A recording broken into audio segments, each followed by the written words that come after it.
Halo teman-teman, selamat datang di Kastratcast, podcastnya anak Kastrat HMPL ITS. Gimana nih kabarnya teman-teman? Semoga teman-teman tetap sehat selalu dan dijauhi dari penyakit selama pandemi COVID ini. Jangan lupa juga patuhi protokol kesehatan dan terapin 3M dimanapun teman-teman berada. Kenalin, aku William. Kali ini aku di sini sebagai podcaster di episode pertama Kastratcast. Jadi, apaan sih itu Kastratcast? Jadi, Kastratcast merupakan podcast besutan Departemen Kastrat HMPL ITS, di mana kita akan sharing ke teman-teman hal-hal menarik seputar isu keprofesian Departemen PWK. Nah, seperti yang teman-teman tahu, kalau bulan lalu tuh pemerintah udah mengeluarkan kebijakan relaksasi PPNBM bagi sektor otomotif. Kenapa sih itu relaksasi PPNBM? Dan mungkin teman-teman ada yang nanya, kenapa dikeluarkan? Daripada bingung berlama-lama lagi, yuk kita sapa narasumber kita pada Kastrat Case kali ini. Selamat siang Pak Surya, apa kabarnya? Oke, selamat siang, Dek. Alhamdulillah sehat. Terima kasih banyak Pak udah menyempatkan waktunya mengisi Kastrat Case episode pertama. Seperti yang kita sudah tahu, bulan lalu pemerintah telah mengeluarkan kebijakan relaksasi PPNBM. Jadi apa sih Pak sebenarnya program relaksasi ini? Oke, terima kasih. Jadi kita balik dulu ya sebelum saya menjawab apa sih program relaksasi PPNBM ini. Jadi kebijakan kita balik ke pengertian kebijakan dulu ya. Jadi kebijakan ini adalah rangkaian konsep atau pedoman yang menjadi dasar rencana dalam pelaksanaan suatu pekerjaan. Sedangkan untuk kata relaksasi sendiri dari KBBI itu pengertiannya adalah pengenduran dan pemanjangan. Pemanjangan di sini adalah mungkin yang lebih tepat di bidang otomotif kita nyebutnya adalah pengenduran. Jadi program relaksasi PPNBM ini adalah kebijakan pemerintah terkait pemberian insentif untuk kendaraan bermotor, terutama roda 4, dengan ketentuan dan syarat tertentu. Jadi syarat tertentu dan ketentuan ini pada kendaraan konvensional roda 4 yang memiliki kubikasi mesin di bawah 1.500 cc dan memiliki kandungan lokal yang mencapai 70%. Dan insentif ini macam-macam, ada yang berupa potongan tarif PPNBM untuk jangka waktu tertentu. Jadi dibagi menjadi 3 tahap sampai dengan akhir tahun. Jadi seperti itu, Dek, program relaksasi PPNBM ini. Seperti itu Pak. Sebenarnya tujuan dasarnya apa sih Pak dikeluarkan kebijakan relaksasi ini? Oke, tujuannya sebenarnya kalau dari bidang otomotifnya ya, terutama kita sudah tahu bersama bahwa kebijakan ini dikeluarkan pada masa pandemi COVID-19, di mana salah satu dampaknya itu adalah adanya penurunan nilai ekonomi dari suatu negara, terutama di negara Indonesia. Bukan hanya negara Indonesia saja ya. Salah satunya itu adalah ditandai oleh penurunan daya beli masyarakat. Ya, intinya di situ. Hmm, Jadi sebenarnya dampaknya ini hampir terasa pada seluruh aspek kehidupan. Baik itu misalnya ada bidang pariwisata, jasa, dan salah satunya ya otomotif ini. Kemudian program relaksasi ini pun sebenarnya tidak hanya diberikan pada bidang otomotif saja, namun beberapa aspek juga diberikan program relaksasi ini, terutama untuk di jasa hotel dan pariwisata. Contohnya keringanan atau penundaan pembayaran ataupun pembebasan pajak tertentu. Kemudian ada lagi di bidang perumahan, itu pembebasan PPN pembelian rumah, yang mana itu nilainya 10% itu dibebaskan sampai kalau nggak salah sampai akhir September 2021 ini dan lain sebagainya. Jadi intinya tujuan dasar dikeluarkannya program relaksasi PPNBM ini adalah untuk meningkatkan daya beli masyarakat Indonesia. Nah, karena kita kaitkan dengan kendaraan roda 4, sebenarnya kalau kendaraan roda 4 ya pasti di bidang otomotif juga. Intinya adalah untuk pemulihan sektor industri otomotif yang mana pada tahun lalu itu mengalami penurunan daya beli yang cukup signifikan. Jadi kalau kebijakan ini berhasil atau penjualan kendaraan ini meningkat, dampaknya nanti tidak hanya dirasakan oleh bidang otomotif saja, namun dampaknya secara multiplier efek ya. Nanti misalnya berkurangnya PHK di bidang otomotif, kemudian ini di pom bensin juga menjadi lebih banyak yang beli, kemudian penjualan ban dan lain sebagainya itu juga akan meningkat. Selain itu, yang paling utama adalah pemasukan negara dan daerah, terutama untuk APBN dan APBD. Ya, intinya seperti itu. Jadi kalau dasarnya ya pasti untuk meningkatkan daya beli masyarakat Indonesia. Seperti itu, deh. Kan kalau kita tahu kebijakan ini sudah diterapkan dari kalau nggak salah tuh dari 1 Maret yang lalu untuk kendaraan di bawah 1.500 cc. Mungkin ada 1500 nggak cc. udah ada belum sih Pak kayak dampaknya dari mungkin dari peningkatan ekonomi kotanya sudah terlihat belum Pak? Oke. Jadi kalau sekarang ya, kebetulan sekarang sudah lewat 1 bulan, Maret, April udah 2 bulan ya. Iya Pak. Itu kalau kita lihat penjualan itu mengalami peningkatan. Sekitar kalau nggak salah saya baca di berita terakhir itu sekitar 140% dari penjualan sebelumnya yang sekitar Januari, Februari. Itu mengalami peningkatan 140%. Nah, sebenarnya kalau kita melihat ya, kan kita balik lagi tadi yang sudah kita bahas sebelumnya, bahwa salah satu tujuannya itu dasarnya adalah untuk meningkatkan daya beli masyarakat, ya, yang mana sebenarnya efeknya ini akan membawa dampak terhadap peningkatan ekonomi, baik itu kota atau kabupaten ataupun negara, ya, karena ada hubungannya nanti dari pajak. Pajak ini mungkin nanti ada salah satunya yang kalau PPNBM ini sebenarnya ada hubungannya sama pajak yang diterima oleh pemerintah pusat. Tapi selain pajak PPNBM ini masih ada pajak lainnya ketika kita membeli kendaraan bermotor. Jadi itu. Jadi kalau dikatakan meningkatkan ekonomi kota atau wilayah ataupun suatu negara, ya pasti mengalami peningkatan. Ya mungkin yang kita harus pelajari di ekonomi, mungkin di mata kuliah ekonomi kota atau ekonomi ya bagaimana istilahnya perbandingan lurus antara peningkatan daya beli masyarakat terhadap peningkatan ekonomi kota. Jadi seperti itu. Jadi yang saya pahami itu adalah yaitu ketika daya beli masyarakat, ya nanti efeknya pasti terhadap peningkatan pemasukan di sektor pajak dan PAD. Yang mana nanti sektor pajak dan PAD ini akan digunakan untuk pembangunan yang ada di kota ataupun di daerah tersebut. Jadi seperti itu sebenarnya Gitu dampaknya. Pak. Seperti yang Bapak bilang tadi, dengan kenaikan penjualan yang 140%, apakah mungkin nanti ada dampak yang terjadi terhadap sektor transportasi di perkotaan, seperti menambahnya beban jalan dan kemacetan yang makin parah? Oke, kalau ditanya dampak yang akan terjadi, pasti ada dampak ya. Namun yang pasti terjadi itu adalah peningkatan jumlah kendaraan bermotor, khususnya untuk kendaraan roda 4. Ya, kalau dikatakan apakah menambah beban jalan dan memperparah kemacetan, saya rasa itu relatif. Namun jawabannya tetap iya. Dan peningkatannya mungkin tidak terlalu signifikan. Ada juga bisa signifikan. Mungkin kalau tidak signifikan itu mungkin di daerah pedesaan, yang signifikan mungkin di daerah perkotaan. Ya, jadi kalau saya bilang kenapa saya bilang tidak terlalu signifikan, ya intinya kayak gini.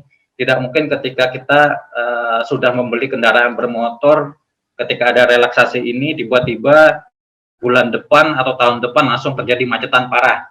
Kan itu jarang terjadi. Karena pemikiran saya seperti ini, Dek.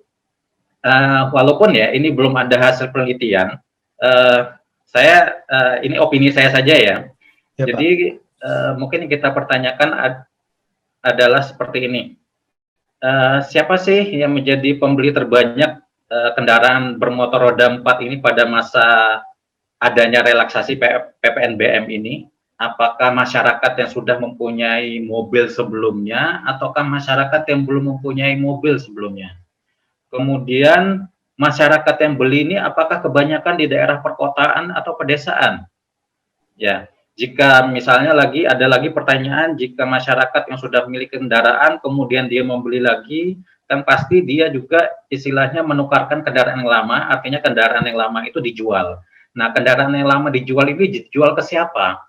Apakah dijual di luar perkotaan ataukah masih di dalam perkotaan? Kan itu ada hubungannya juga nanti dengan istilah jalan atau memperparah kemacetan di daerah perkotaan.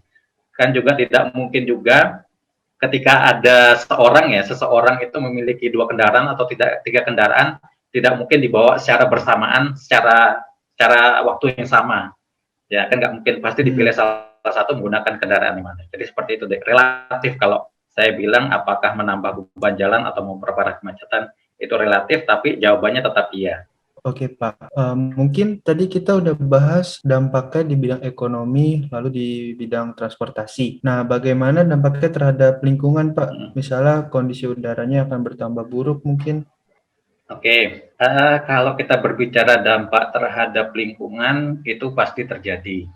Tapi kita harus pahami dulu ada beberapa ini ya efek.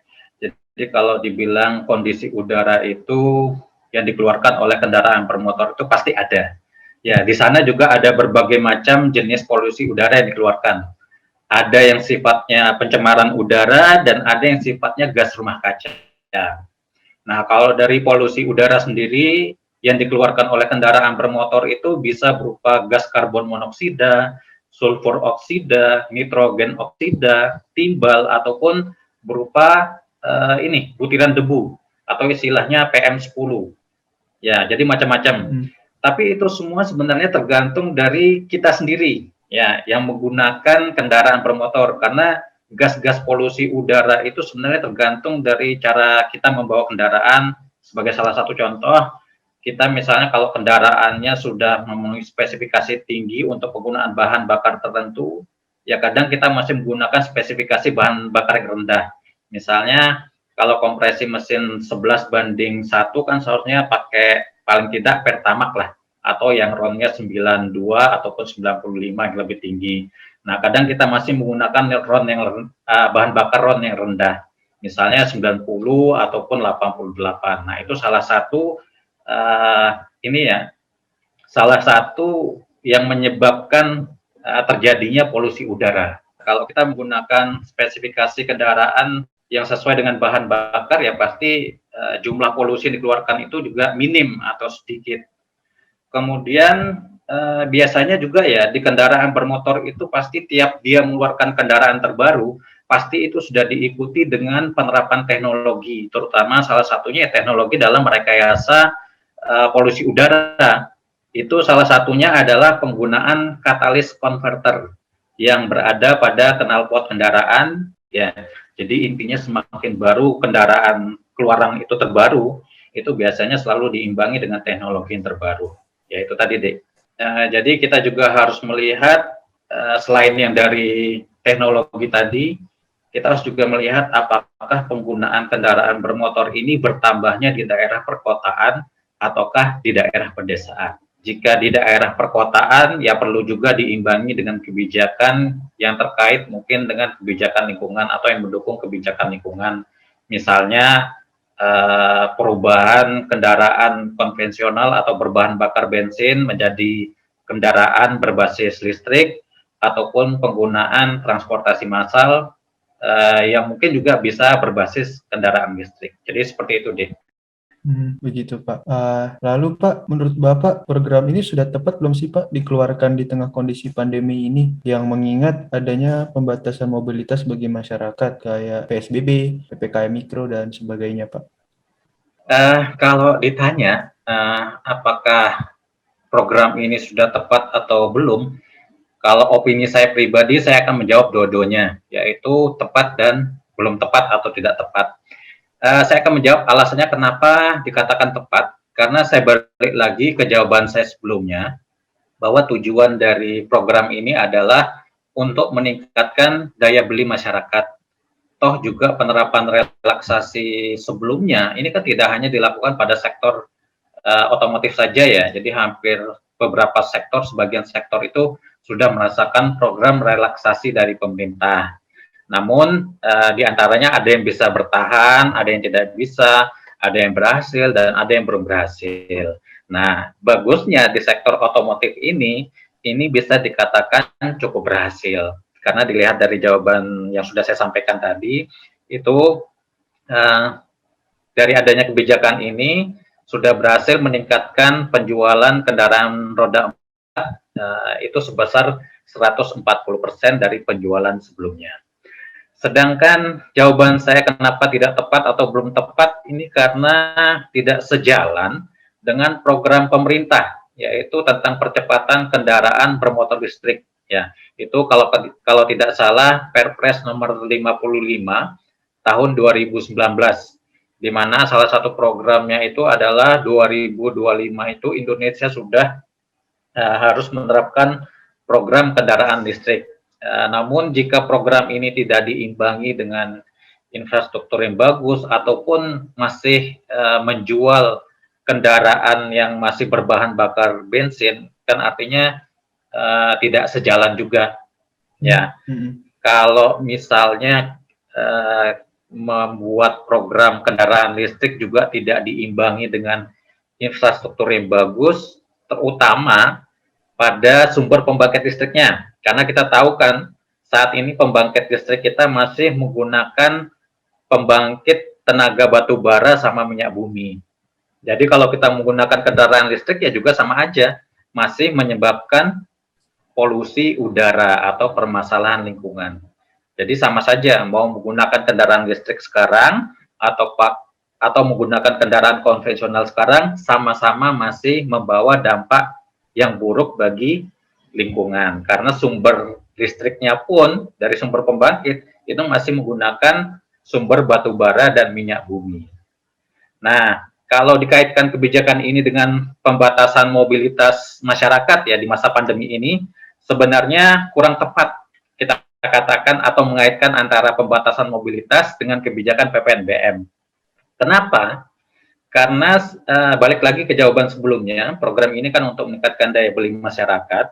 Kalau mobilitas kita batasi atau mobilitas masyarakat itu dibatasi, pasti dampaknya akan istilahnya pertumbuhan ekonomi juga pasti akan terhambat. Ya kan? Kenapa? Karena kalau kita batasi pergerakan masyarakat, nanti daya beli masyarakat juga pasti akan berkurang. Ya kan? Jadi ekonomi negara ataupun daerah itu pasti nggak akan tumbuh. Nah, makanya kalau yang kalian lihat di berita sekarang ini kan kebijakan pemerintah itu kayak nggak sesuai ya. Mungkin masyarakat sekarang dibatasi supaya tidak mudik, tapi di satu sisi pemerintah itu membolehkan masyarakat itu untuk berwisata. Kan aneh itu, kebijakan yang sebenarnya bertolak belakang. Iya, Pak. Ya kan? Masyarakat dilarang mudik, tapi wisata, kemudian pusat perbelanjaan boleh beroperasi, kan aneh. Ya, sebenarnya kan balik lagi, intinya adalah mau meningkatkan daya beli masyarakat, namun kebijakannya itu melalui pembatasan sosial ini kurang sinkron. Jadi itu sebenarnya. Kalau mau pembatasan mobilitas masyarakat itu sebenarnya bisa diterapkan dengan aturan yang lain, deh. Contohnya kebijakan WFH atau work from home itu bisa untuk bidang-bidang tertentu, ataupun yang kebijakan lainnya lah atau aturan lainnya. Jadi kalau dikatakan apakah sudah tepat dikeluarkan untuk membatasi mobilitas, saya rasa itu kebijakannya tidak bisa dikatakan ini ya, tidak bisa dikatakan sesuai. Jadi ini yang berbeda lah intinya deh. Oh, seperti itu, Pak. Sama menurut Bapak juga, apakah kebijakan ini sudah berkelanjutan, Pak, dengan dampak yang dihasilkan dari kebijakan relaksasi ini? Apakah program ini perlu diperpanjang atau cukup sesuai periode yang sudah diterapkan pemerintah, Pak? Oke.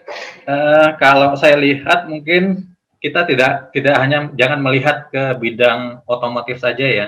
Mungkin yang masih perlu mendapat perhatian itu ada beberapa bidang, terutama bidang pariwisata itu mengalami pukulan yang telak ya di sektor industri pariwisata, terutama daerah perhotelan itu banyak yang istilahnya banyak yang bangkrut. Nah itu sebenarnya kebijakan yang sudah diterapkan atau relaksasi yang sudah diterapkan itu masih belum berhasil di sana.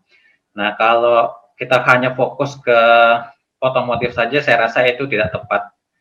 Mungkin ya salah satu karena ini ya yang kebijakan otomotif relaksasi PPNBM yang kemarin sudah berhasil, itu diterapkan lagi 1 bulan berikutnya untuk jenis kendaraan yang antara 1.500 sampai dengan 2.500 cc. Nah itu salah satu istilahnya kebijakan dikatakan berhasil, kemudian diterapkan. Namun kalau diterapkan lagi tahun depan, saya rasa itu tidak tepat. Kenapa? Karena nanti akan merugikan pangsa pasarnya mobil second, seperti itu deh. Jadi sebaiknya pemerintah itu memikirkan bidang lainnya saja. Mungkin pertanyaan penutup, Pak. Menurut Bapak, apakah ada alternatif kebijakan lain yang sekiranya bisa diambil terkait ekonomi? Mengingat bahwa pemerintah agak kesusahan nih dalam menyeimbangkan sektor kesehatan dan ekonomi. Kalau kita untuk ekonomi, saya rasa ya salah satunya memang kebijakan pemerintah yang diambil sekarang ini, kalau menurut saya itu sebenarnya sudah tepat. Namun ketika dibarengi dengan kebijakan lain, itu sebenarnya menjadi masalah. Salah satunya ya pembatasan kegiatan masyarakat itu tadi sebenarnya. Kalau untuk kegiatan ekonomi dan kesehatan ini mungkin agak ini ya, agak susah juga.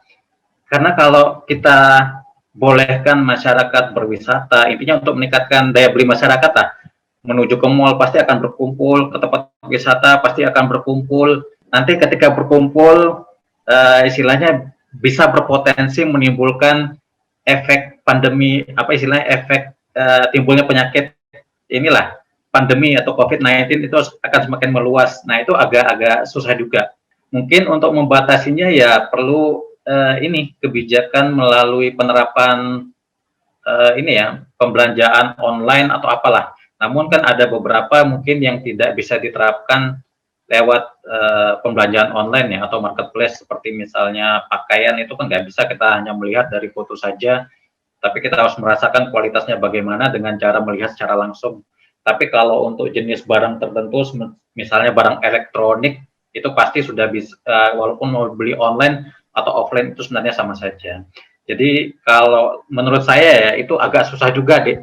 Pemerintah saja udah menerapkannya masih bingung, apalagi kita yang orang awam ini ya tambah bingung juga.